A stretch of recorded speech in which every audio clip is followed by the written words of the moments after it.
Halo, hai! Berjumpa lagi di video Belajar Bareng Yuk. Di video kali ini, saya Steffi dan Jennifer akan membahas tentang self-love. Sebelum kita bahas lebih jauh, kami akan memberikan mini quiz pada teman-teman. Jadi teman-teman boleh menjawab di rumah ya masing-masing. Kita mulai dari pertanyaan yang pertama. Apakah kamu merasa sulit untuk menjadi diri sendiri? Yang kedua, apakah kamu sering cemas dengan pendapat orang lain tentang diri kamu? Yang ketiga, apakah kamu sering membandingkan diri kamu dengan orang lain? Yang keempat, apakah kamu merasa sulit menerima kritik dari orang lain terhadap diri kamu? Yang kelima, apakah kamu sering merasa kurang mampu menghargai pencapaian yang kamu dapat? Yang keenam, apakah kamu sering mengkritik dirimu sendiri? Yang ketujuh, apakah kamu merasa kurang percaya diri? Dan yang terakhir, apakah kamu merasa kurang merawat diri secara fisik maupun mental? Nah, teman-teman, bagaimana hasilnya? Dari 8 pertanyaan tadi, seberapa banyak yang sesuai dengan diri teman-teman? Tadi itu adalah tanda-tanda kurangnya self-love atau kurangnya rasa mencintai diri sendiri. Jadi, semakin banyak teman-teman menjawab ya atau semakin banyak jawaban yang sesuai dengan diri teman-teman, maka itu artinya teman-teman sudah boleh mulai berefleksi dan bertanya pada diri sendiri, apakah saya sudah mencintai diri saya? Nah, mungkin sebelum kita bahas lebih lanjut ya Steph ya, Steph boleh share ke teman-teman mungkin kira-kira kenapa sih kita bisa sampai kurang mencintai diri sendiri gitu?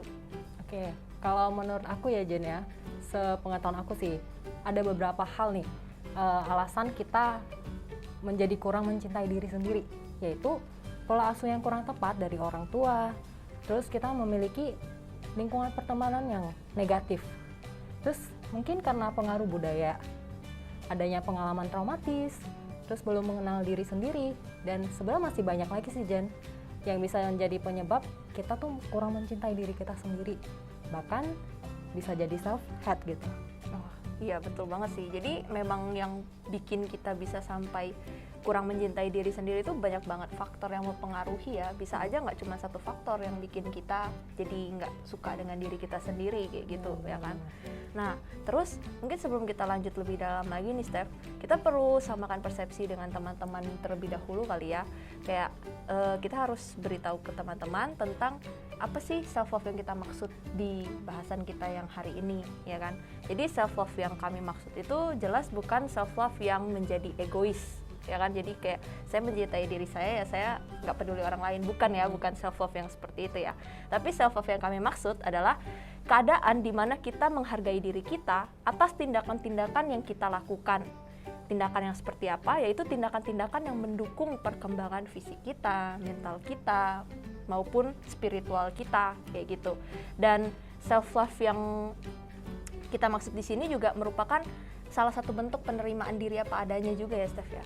Nah terus self love juga merupakan aspek yang paling penting tentunya dalam kesehatan mental kita. Jadi self love itu bukan hal yang bisa datang dengan sendirinya atau muncul secara alami kayak gitu, tapi memang harus kita bangun sendiri. Kita harus belajar membangunnya dalam diri kita masing-masing kayak gitu. Bener banget. Jadi self love itu aspek paling penting ya Jen ya. Dan teman-teman juga perlu tahu sih kenapa penting gitu mencintai diri sendiri ya. Karena mencintai diri sendiri itu sebuah kebutuhan gitu bagi setiap orang, dan tentunya untuk menjaga kesehatan mental kita. Saat kita sehat secara mental ya kita akan bisa berfungsi dengan maksimal sebagai seorang individu, dan kita akan berkembang ke arah yang positif pastinya. Ketika kita mencintai diri kita sendiri, maka jelas paling awal akan berdampak baik bagi diri kita sendiri dan berlanjut ke orang lain. Nah, apa saja sih dampaknya? Yuk kita bahas satu persatu. Yang pertama, kepuasan hidup. Ketika kamu sudah bisa mencintai diri kamu sendiri, kamu akan menerima keadaan diri kamu apa adanya, termasuk kekurangan yang kamu miliki.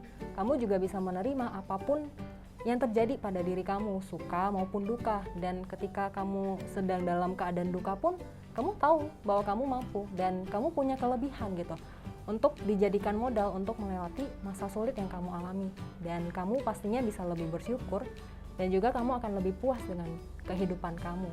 Yang kedua, meningkatkan kepercayaan diri. Ketika kamu mencintai diri kamu sendiri, kamu akan memiliki kepercayaan diri yang lebih tinggi. Karena kamu tahu jelas gitu, kelebihan dan kekurangan kamu. Dan kamu sudah menerima diri kamu apa adanya. Sehingga ketika ada kritikan maupun cemooh dari orang lain tentang diri kamu tidak akan mudah terpengaruh. Kamu tahu mana yang benar dan mana yang salah. Kamu tahu diri kamu tidak sempurna dan kamu tahu itu bukan hal yang memalukan. Dengan begitu, kamu akan lebih percaya diri dalam menghadapi situasi apapun. Yang ketiga, mengurangi resiko gangguan mental. Ketika kita bisa menerima diri kita apa adanya, kepuasan hidup kita akan meningkat. Kepercayaan diri kita juga akan meningkat. Karena secara pikiran dan emosi, kita akan lebih banyak diisi dengan hal-hal yang positif yang bisa meningkatkan kekebalan kita dalam menghadapi berbagai permasalahan maupun stres yang kita alami. Ketika kita berasa mampu mengatasi atau menghadapi masalah dengan baik, maka kesehatan mental kita akan lebih terjaga dan kita juga akan bisa menghindari berbagai gangguan mental seperti depresi, gangguan kecemasan, gangguan makan, dan yang lain. Iya, betul banget. Dan saya mau menambahkan juga nih ya, Steph ya, kalau selain 3 hal yang kamu bilang tadi, ada beberapa dampak lagi. Salah satunya ya hidup kita akan lebih sehat. Kenapa bisa begitu? Karena ketika kita sudah mencintai diri kita sendiri, kita sudah menerima diri kita apa adanya, ya berikutnya kita akan berusaha memberi yang terbaik bagi diri kita, termasuk dalam hal kesehatan. Kita akan lebih terdorong dan termotivasi untuk makan makanan yang bergizi, untuk merawat diri atau untuk berolahraga. Karena dengan begitu ya kita akan, ya kalau tubuh kita sehat ya kita akan lebih senang kayak gitu kan. Nah, dan jelas ketika kita mencintai diri kita sendiri pun, hal lain, dampak lain yang bisa kita rasakan adalah kita jadi lebih termotivasi untuk mengembangkan diri ke arah yang lebih positif. Jadi akan ada aktualisasi diri kayak gitu. Jadi kita akan terus berusaha belajar terus, berkembang terus ya kan, menggali potensi yang kita miliki, memaksimalkan potensi yang kita miliki supaya kita jadi orang yang lebih baik lagi dari hari ke hari dan bisa jadi versi terbaik dari diri kita kayak gitu kan. Nah, tadi seperti yang tadi sudah Steffi bilang juga ya, setelah kita merasakan dampak bagi diri kita sendiri, jelas akan ada dampak bagi orang lain di sekitar kita juga, ya kan? Nah, ketika kita sudah bisa memaksimalkan potensi yang kita miliki, maka tidak peduli dimanapun kita berada, kita pasti akan bisa jadi pengaruh positif bagi sekitar kita. Kita bisa memotivasi mereka, bahkan mengajak mereka untuk berkembang bersama ke arah yang lebih positif, kayak gitu. Nah, jadi teman-teman, itu tadi beberapa dampak positif yang bisa kita rasakan maupun orang lain rasakan ketika kita sudah bisa membangun self-love dalam diri kita. Nah, mungkin sekarang kita bisa lanjut ke bahasan berikutnya. Kita bisa sharing mengenai langkah-langkah yang bisa kita lakukan untuk membangun self-love dalam diri kita. Silakan, Steffi. Oke, kita mulai dari yang pertama ya. Yang pertama, kita perlu banget nih mengenali diri kita sendiri dulu. Ya, kita bisa mulai dengan melakukan refleksi dan mengenali diri kita, salah satunya dengan cara yang tadi kita lakukan di awal ya, dengan melakukan mini quiz untuk mungkin mengetahui kondisi kita sekarang. Nah, teman-teman juga perlu mengetahui kelebihan dan kelemahan diri teman-teman, termasuk kecemasan atau ketakutan yang teman-teman miliki. Ya, tujuannya supaya teman-teman bisa lebih menerima keadaan diri teman-teman. Nah, iya betul tuh, Steph. Kenal diri yang jelas yang pertama ya, langkah awal. Karena kalau kita nggak tahu diri kita ya kita nggak akan bisa menerima diri kita gitu. Nah, langkah berikutnya adalah teman-teman harus menyadari dan meyakini sih bahwa tidak ada manusia yang sempurna. Setiap orang atau setiap manusia itu pasti memiliki kekurangan. Bahkan manusia yang terlihat sukses sekalipun atau terlihat perfect sekalipun, sempurna sekalipun tuh sebenarnya mereka pasti memiliki kekurangan, hanya saja mungkin tidak nampak, kita tidak melihatnya atau mereka tidak menunjukkannya seperti itu. Nah, oleh karena itu jadi kita boleh loh untuk stop membandingkan diri kita dengan orang lain ya kan. Dengan menyadari bahwa tidak ada orang yang sempurna termasuk diri kita, maka kita akan lebih mudah juga untuk menerima diri kita apa adanya, kekurangan kita, dan kita akan lebih bisa membangun self love itu dalam diri kita itu tadi. Begitu. Terus yang terakhir nih, kita juga perlu banget nih, Jan, bergaul dengan lingkungan yang positif ya. Orang-orang di sekitar kita itu berpengaruh banget nih ke self love-nya kita. Berada di lingkungan yang toksik itu akan mempengaruhi penilaian kita, penerimaan diri kita.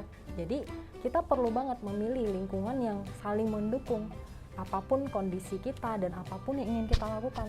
Dengan begitu ya kita akan bisa menumbuhkan self love pada diri kita sendiri. Nah, berdasarkan apa yang sudah kita bahas tadi itu ya tentang self love, itu merupakan hal yang penting jelas untuk kita terapkan pada diri kita sendiri ya. Cuman ya sekali lagi ditekankan bahwa self love itu bukan berarti kita terlalu mementingkan diri sendiri hingga kurang memperhatikan lingkungan kita. Karena selfish itu bukan self love. Nah, jadi teman-teman tetaplah cintai diri teman-teman sendiri dan juga memiliki kepedulian serta empati terhadap lingkungan kita. Kayak gitu. Sekian video belajar bareng yuk kali ini. Semoga video ini bermanfaat bagi kita semua. Dan jangan lupa untuk tetap sehat dan bahagia. Sampai jumpa.